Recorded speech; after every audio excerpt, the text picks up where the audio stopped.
Mr. Burrell Brown, Mr. Ross. thank you for sitting down with us. Really Pleasure. appreciate the time. Really appreciate everything you've already done for P31. I'm grateful. Already pouring into people, already adding a ton of value just in your community and more broadly. So really, really appreciate it. Thank you, man. Thank you. I'm honestly super honored to just play a small role in it and to get to learn, because I'm like, everything you post, everything, I'm soaking it all up. I like try to keep going back, making sure I'm missing stuff, because I know what you're doing, making those short videos, so I have to keep watching it and keep watching it. But no, it's good, really, really good. I'm glad you're finding some value in it. Appreciate it. So why don't we start with you just kind of telling the folks who you are, a bit about yourself, whatever that means for you. Yeah, so data scientist by day, tailor pretty much all other times. Also have a dog harness business and joint with my wife. But yeah, I think at this point in my life, I'm just, kind of seeking clarity on this amazing spiritual journey, trying to be surrounded by other people on a similar path, and just trying to impact my community, like you said. I have to submit a quick plug. Street Smart. Oh, yeah. Street Smart Tailoring. Check it out if you need custom work done, if you need alterations. He's your guy, especially in the DC area. His jacket's Street Smart. My jacket's Street Smart. Yeah, gotta His be. pants are Street Smart. So he does it all. So check it out. Why don't we spend a second focusing on something you just shared about spiritual journey? Yeah. Everything that you do requires so much work and so much. I think entrepreneurship in general requires so much faith. In many ways, it's a faith walk. You don't achieve success for so long while you have to put in the hard work. Can you describe to folks listening kind of what faith has meant for you in your entrepreneurial journey and just in life in general? Yeah, actually, it was funny. This morning on my, daily app, I think the verse was like Hebrews 11, and it's like, faith is belief in the things unseen. And yeah, that's 100% been this entire journey of entrepreneurship, everything. Just like, I think I mentioned it before, but like, trying to make sure that I'm not being self-serving. Because it's definitely challenging at times, when people, act like it's all you, even though knowing that everything is all a gift and it's all just like flowing through me. So good stewardship for sure. The other like biggest part is just remembering that I'm in a service business and I'm clearly put here to serve. And I genuinely have always felt like that's been my like role. And that's like my purpose. And that's why, my business, Street Smart Tailoring, like gives me purpose, because I feel like I'm serving people. I think it's also like trying to find how can you make sure you're inserting God in everything, and how are you how is faith leading, what you're doing. So, I definitely fall short a bunch, but try to focus on making sure that my impact and my actions are reflecting that. You mentioned Hebrews. Hebrews 12:11 is a verse all about discipline and about the difficulty of having discipline in the near term and how painful it can be. Yeah. I know you as someone who wakes up at 5 a.m. Actually you're in the gym with a 5 handle. Unconscious. But putting in the work, to work out before, your day job. And then, as soon as you get home, you're again kind of full throttle on the tailoring business. Yeah. Can you share a bit about what's led to that discipline? Well, for sure, I'd probably, just because it's the first thing that popped to my mind, honestly, fear, man. Fear was a big portion of this, like fearing that I'm going to run out of time. So I watched my parents like wake up super early and go work out and do whatever they had to do. So kind of like approaching things the same way, of course, through that, but also the fear that like, hey, if I don't maximize this day, then like I don't know what tomorrow holds. But the discipline part is definitely like, things that I consume. Like I've mentioned this before, but I was always a big Kobe fan. So I remember seeing an interview that he was like basically talking about like building separation, and by doing so he was saying, I'm getting up early, I'm getting 3 workouts in before someone gets 1 in. You know, with the consistency and the discipline, it's just almost inevitable that you're gonna, I guess, get ahead or keep progressing forward because you're just honestly just like outworking your competitors. Remembering that I have to stay disciplined, and also I try to remind myself that, like, you know, I've never been the smartest person, never been whatever, fastest, tallest, any of that. But I think like my work ethic is like what has driven me to this point. Not that I've, you know, achieved anything incredible or anything like that, but that I feel like just work ethic alone is what has like carried me and will continue to carry me, which I obviously have to keep improving on.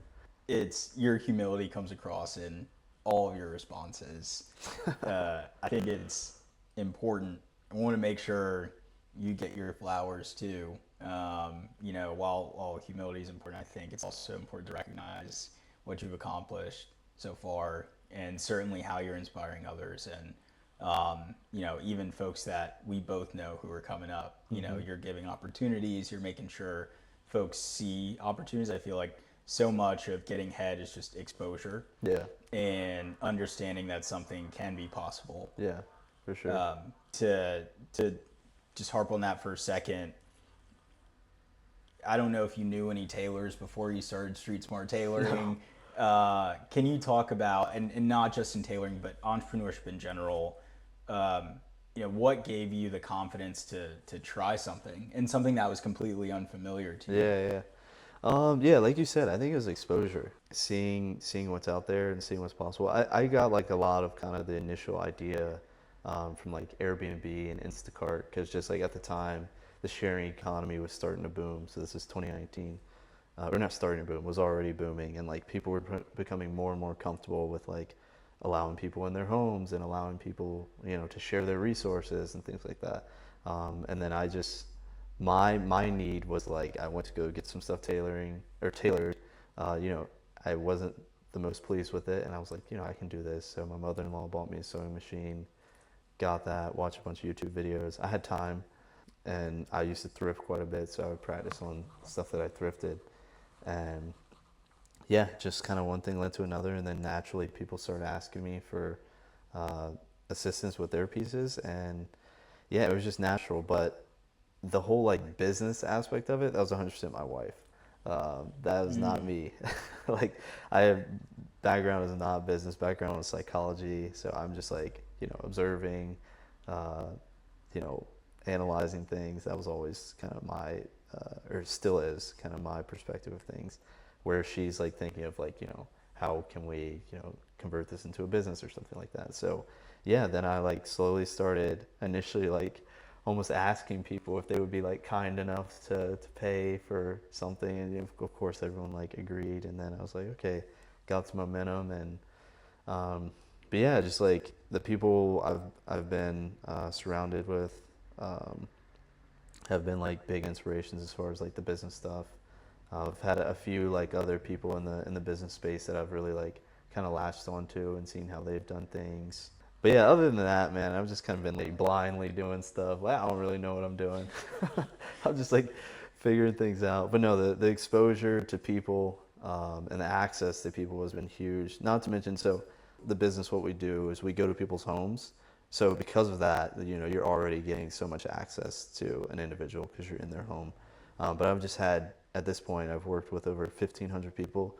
So it's been so many conversations of whatever, small talk, but then you even have people that have just been so willing. So that's been like huge, like the community. People just been so willing to, you know, lend guidance or just give advice on, hey, maybe you should try this or try that. And I'm just taking notes on everything, just like whether it's, you know, helpful or not. But and then a lot of times like running it by my wife, like seeing what her thoughts are on it. But yeah, it's just been so many people that have like helped build this to what it is today. So yeah, it's been exposure to people and access to them in their homes. So or office space, you know, that too. It seems like humility has given you the opportunity to learn from folks. Mm-hmm. I think, you know, arrogance obviously closes doors. Yeah.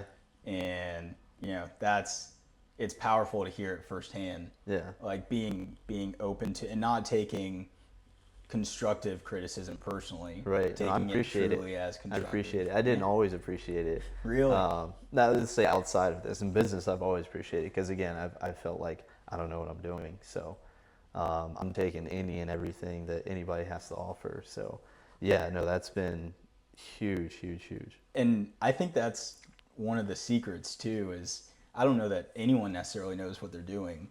Even at the highest level. Yeah. It's constantly relying on your past experiences, relying on mentors, relying on things you can otherwise see, but ultimately, no two situations are exactly the same. Yeah. Right? My business partner and I talk about it all the time. Like, it's very easy to read case studies and assume that this situation will be like the last, but ultimately, you have no idea. With humility, embarking into the unknown on crazy journeys. For sure. I think it also requires that faith component, but also a lot of belief in self. Yeah. Too. I would say I'm pretty like firm in that. I've always had like pretty good self belief, but also I think it's that just comes from faith of like just confidence and that I'm a child and I've been created in a certain image and that I'm supposed to try my best to follow that image. And since you mentioned that, it just reminded me of I'll go into certain situations and initially I'll have like anxiety about it because it'll be something new and unfamiliar or something like that, and then I just try to like constantly think like I wouldn't even have this opportunity if I wasn't already equipped for it or already like prepared for it. So that's been like a huge thing of just no two things are going to be the same, but also knowing that if it's presented to you, then it's allowed because you've been prepared. Yeah, I think a big part of what I'm learning right now is that it's not as important to know the why behind the what. I've historically asked a lot of questions. Yeah. And I think it's healthy to ask questions, but I do think after a certain point, the why becomes irrelevant in terms of why God has you in a certain place. Yeah. If he has you in a certain place, to your point, he's equipped you based on past experiences. Right. Sometimes I think we're just meant to perform. Yeah. It's not like we need to understand, the middle and the end. Right. It's just, and I've heard it put this way, if you could understand everything that your God could understand, then what kind of God is it? And so, I mean, it's stuck with me, the importance of, and it goes back to humility, right? Yeah. Like it's slightly arrogant to think that when we ask these questions, we are deserved, we deserve answers or that we would understand the answers we would be given. That's a big part of my growth journey right now too. So I appreciate you sharing that. No, of course, man, of course. Do you mind touching a bit on relationship? So you mentioned your wife several times now. Obviously, she's a pillar in your life. Do you mind, one, touching on just kind of how you met, how your relationship has developed, and then two, how you balanced it with everything you've done? Yeah, so we met just through like a mutual friend. We've been together 13 years now, which is crazy. Just celebrated 5 years of marriage. So congrats. Yeah, thanks, that's huge. Man. They say if you make it past 5 years, then you're good. Oh yeah. Right? Okay. Yeah. All right. We're good. You remember that? No, but yeah, and just like kind of our journey together has just been awesome. No knock to meeting someone later, but we met like pretty young, so it was really cool to get to kind of go along all these steps together, which if you meet at any time of life, it's really cool to go along the steps together and grow together, maybe at different paces or something, but still stay in it for the love and what you're building. My wife she comes from a family of like entrepreneurs, so that's kind of like always kind of been her focus, and just kind of the way she's seen things. Whereas myself, all I think is like work ethic. It's never been like thoughts of like, let me build something or anything like that. So she's been, a huge part of pushing everything and pushing me, always pushing me to like get out of my comfort zone. Cause I would definitely probably not have started Street Smart if it wasn't for her kind of pushing like, hey, you're good at this, like see where you can take it. And yeah, I did. So, and again, that's kind of been like this whole journey of people kind of just kind of like pushing me along with like, hey, try this, do this, and yeah, again, just kind of like, uh, honestly, I feel, well, not I feel, but God's like clearly like strategically placed people to like just push me along or lead me. So yeah, I mean, she's been that for me and always been that for me in like really every aspect of my life. So that's been incredible. Balancing, uh, I mean, truth be told, she'll tell you that's been the hardest part. Because yeah, I think at any point when you're trying to like really build something and put your all into it, that of course requires time. So that is a sacrifice on both, or especially on your spouse or partner, whatever. Um, yeah, so the sacrifice has been huge on her end. Like allowing the late nights and sacrificing time and like working around it. Like there's been, I don't know, for 5-6 years where I pretty much don't see her on Wednesdays.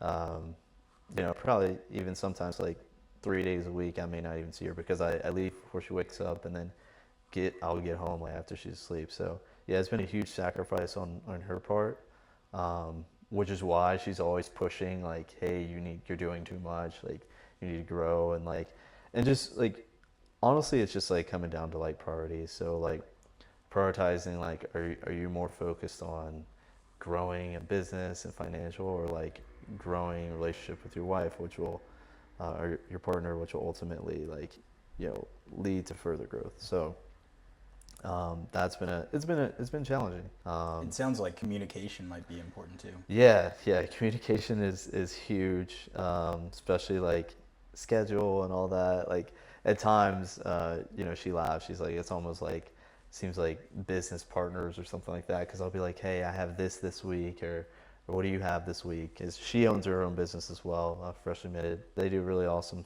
stuff. They do gifting for apartment buildings. So she's really scaled that up. She's shipping nationwide and stuff now. So that's been awesome to watch her grow it as well, just like all by herself, and like building team and everything. So yeah, but no, the communication is challenging, and that's definitely the biggest part of having an understanding of, I want to prioritize this. How can I support you, and vice versa. So yeah, it's been huge. We do like a hard reset every quarter, in the form of like a trip. That's like our hard reset to like really kind of focus on our relationship and just try to increase our communication, because yeah, there are times where during the week we may not see each other as much, and even sometimes on the weekend. And then we do try to go out to eat at least once a week, so like a date night. So yeah, I think it also comes back to discipline too, like having that discipline of like, these are boundaries. Sure, they may get bent sometimes, but we're gonna stay firm, and like we're gonna eat out once a week, and we're gonna take a trip once a quarter, and just continue to build our communication. And you have your time for work, Mm-hmm. you have your day job, plus you have Street Smart, Yeah. and Marlio, Yeah. the harness business, Yeah. Marlio. You have time for your wife. Yeah. What time do you make for yourself, and what do you do in that time? Part of it's like the consumption. Like I try to at least, and I actually got this from you recently, where now I've always started my day off out in the Word, and I do like the first 30 minutes, which I need to pick up to like an hour of like no phone, and then when I get on my phone, first thing I consume is the Word, and then so that's visually, and then now as of last week, first thing audio is the Word, in the form of some kind of Christian music or something like that. And then like verbally, I've been trying to like also that be the first thing I speak, is like through prayer. And usually now that I've been doing more cardio, I do that while I'm on the like treadmill. So I'm just like praying. Obviously it's to myself, but like in the form of a conversation. So that's been really big, trying to focus on those three things first. Of course, like I'm pretty disciplined in like diet. I do like my morning detox drink, my apple cider vinegar with lemon juice and water. Yeah, just like really disciplined, trying to be really disciplined in all aspects of my life. And then for self, I mean, the only other thing, like to me, the working out part is like, self-discipline too, like for me. So Yeah, what you mentioned about consumption, so often folks think about consumption negatively, but it's cool to hear you talk about it as a potential positive. yeah, yeah, So, like, even as relates to social media, yeah, or, I do feel like there's an opportunity to use those tools for good, yeah, as opposed to, some of them might. yeah. That's a goal P31. That is. And I mean, you've of course like cleaned up my consumption a lot. Don't get me wrong, like I still see the nonsense and everything, and like I just try to not get, too engulfed by it. And again, like trying to do the thing where what is foundation, like what I start with and what I try to end the day with. So at least like, I'm going to sleep with that and waking up with it. So yeah, that's been really good. That's huge. Yeah. Can you talk about, times where you kind of got a punch to the gut, or, how do you overcome challenges? Yeah. No, I mean, probably the biggest one would be like figuring out kind of the path, figuring out like what I'm doing and where I'm going. So yeah, I started, I moved to DC 10 years ago now, which sounds crazy. But I moved here for grad school, and at the time, my path was like, I want to be a forensic psychologist. So I went and got my master's in forensic and legal psychology. And while there, after like year one, I actually finally spoke to a forensic psychologist, which before that it was all, research and TV, and got to ask like some really good questions, and pretty much found out that it wasn't what I thought it was. At least not on the day-to-day basis. So that was like a huge thing for me, because I had dedicated what I thought was, this is about to be my life, like forensic psychology, and again, like I always knew that my role was to serve, and I thought that was the capacity I was supposed to serve in. And yeah, when that happened, I remember calling my parents, and I was like, I have no idea like what I'm doing, like where I'm going, any of that. I was like, and they're like, maybe you should go to law school since you've already, like, I was like, I don't want to go to law school, like, but had absolutely no clue what I was doing. At the time, when I was in grad school, I was working as a paralegal, which is why it made sense to just kind of continue on this law path, but I knew that wasn't of interest. And then I kind of got interested in like Intel, so, or like data analysis. So I had like, again, like relationships. I had met someone at grad school who kind of same thing. They wanted to like pivot out of that career path. And they, referred me to like, hey, you should try this. And so I did. And then, I basically ended up following that same person for like 2 other companies. Like we both kept switching companies together. But again, I think it's been the thing of just like recognizing when God like strategically places people or situations or circumstances, in your path to like redirect you, and then like, obediently following that. What is the filter that you apply to the people who are around you, the advice you're getting? Yeah. Oftentimes we get a ton of advice from tons of people. Yeah. How do you apply that filter? Honestly, the discernment has been like returning to like foundation. So, and that has specifically just come from being in my word. By no means am I like a scholar or anything like that, but like being able to point back to like, oh, okay, this is similar to that story. So like, it's been a long time of like finally understanding like why, it's always applicable, because it's like you can relate any of the stories back to like current times. So yeah, that's been like my form of discernment, being able to recognize what I see or what I hear, and then try to find the truth in it.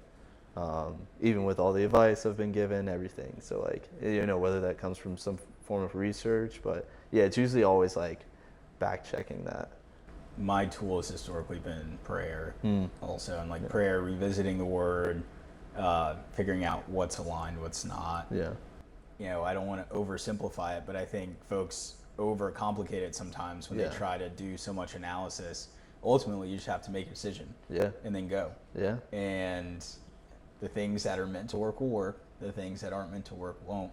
And I do think too that the best lessons that I've learned have been lessons I've learned from failure. Yeah. And the biggest growth moments. I've talked about it in other interviews too, but I mean, the biggest failures in my life have been the biggest growth points. Yeah. The opportunities for a significant shift in mindset, in work ethic, in direction. Yeah. In general. I've been grateful for the failures. Yeah. Which is why I asked you about failures. Challenge. As well. Yeah. No, and again, like when you highlight that, or definitely reminds me, just how grateful I am for that redirection. And I don't know if I necessarily call it like a failure, but just because I feel like, I need, like, I love seeing like the data points of everything, like how everything's connected. So yeah, and of course it's always in hindsight, but like, or sometimes it's like in real time where I can see like, oh, okay, I've been put in this situation because of all these other things. I mentioned it before, like the obedience to an assignment. So, and like through that understanding that like, okay, I had to do this for 4 years just so I could get to this. So we've talked about sort of, how you got to where you are. We talked about what's been important and how you spend your time. Yeah. Can you talk about how you think about the future, your goals, and what you deem important in the next kind of 5-10 years for you? Yeah. That's funny you mentioned that, because I've been spending like a lot more time mentally kind of processing that, because for the longest time I would say like, which is kind of weird to say, but I never really had like dreams, like big dreams or anything like that. I think like honestly my goal was to kind of follow my parents' footsteps, like wear a suit to work and like simple things, right? Like I thought that like in my mind that was like my North Star, right? Until exposure, right, to individuals and seeing what they're doing and all of that. But yeah, when I've been like thinking about future, I'm like, obviously now I'm scaling, so trying to see how big I can get Street Smart to be, and like same with our other businesses, like really where we can take them, and like taking more risk, and that's scary, especially when you have more responsibilities and things that I feel like they're things to lose, even though like that's just deception. But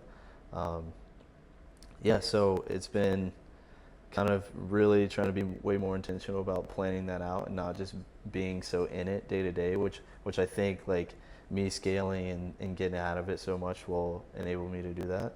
So I saw a thing recently that was basically like, if people usually say dreams a lot, but it was like, if your prayers, what you're praying for, doesn't scare you, then they're not big enough either. And so I've been starting that too, of like, I need to pray much bigger. Like before, it's just like, I'm just praying for like abundance and overflow so that I can, serve other people and impact other people with that. But for business-wise, I feel like I need to be praying much bigger too. Yeah, 5 to 10 years. I'm hoping that I don't know if I necessarily will sell. We'll see kind of how that goes. But I think, in that span, I hope to at least have it open in another like metropolitan, like the concept. And maybe that requires, like me going somewhere for a certain period of time. There's some other thing where my wife and I are working on together that in 5 to 10 years, that should definitely be like a huge thing, and hopefully we'll have multiple locations of that. So, definitely have some kind of business plans in mind, but again, it'll kind of just be like being firm and like praying about it and listening and just kind of following. Just trying to be like a good steward of everything. Want to get your thoughts on doing business with family. I think. As in like your spouse? Sure. Yeah. Just play it. Because, many folks say that it doesn't work. Heard certainly mixed reviews. Mm-hmm. Yeah. How have you? I mean, do you separate the work from the personal, or is it just all kind of bucketed together? And what's worked for you? Yeah, definitely for us, it's kind of been like bucketed together. I mean, there are definitely times where it's like, okay, I don't want to talk about business because we're at dinner and that's literally all we're talking about. But sometimes like unavoidable because that's like you talk about what you do, and so that's what we're like updating on, like, hey, this happened or that happened. But yeah, so no, I think again, it's just like communication. So if you have really good communication, which we're getting at too. Um, I definitely think it's like uh, can work really well. It's just all about like the communication and like understanding of like I don't want to say like roles, but it's like like same in a marriage, like like you carry this weight, I carry this weight, and like but we'll both carry together. It's a challenge, of course, but I don't think it's impossible. But I think it's also like just understanding of like self too, of like me understanding who she understanding who I am, us understanding how we react to certain things. That's huge. It's like being able to grow together in it. So yeah, it's by no means it's easy.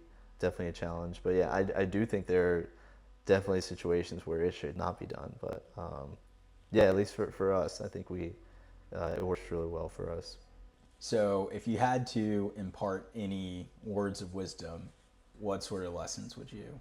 Yeah, I think I would say and not so much like a lesson, but I think it's almost like debunking something that has been like through my experiences.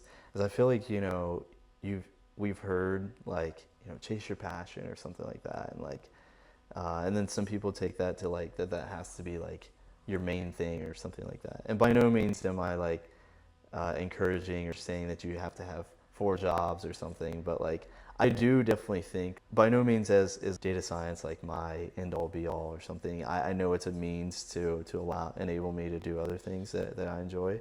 So I think like also approaching like work or certain things that way, like understanding that, you know, it's not, it doesn't have to engulf you. It doesn't have to be the only thing you do.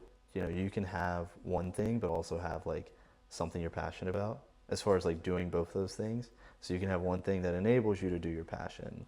And I think that's kind of something that I think needs to be debunked because a lot of people believe that like if you're passionate about nonprofit or something, you have to have that as a career. But no, you can have like something that enables you to do your passion. So I think that would be my best advice for someone coming up in the workforce or whatever, finishing college or something like that.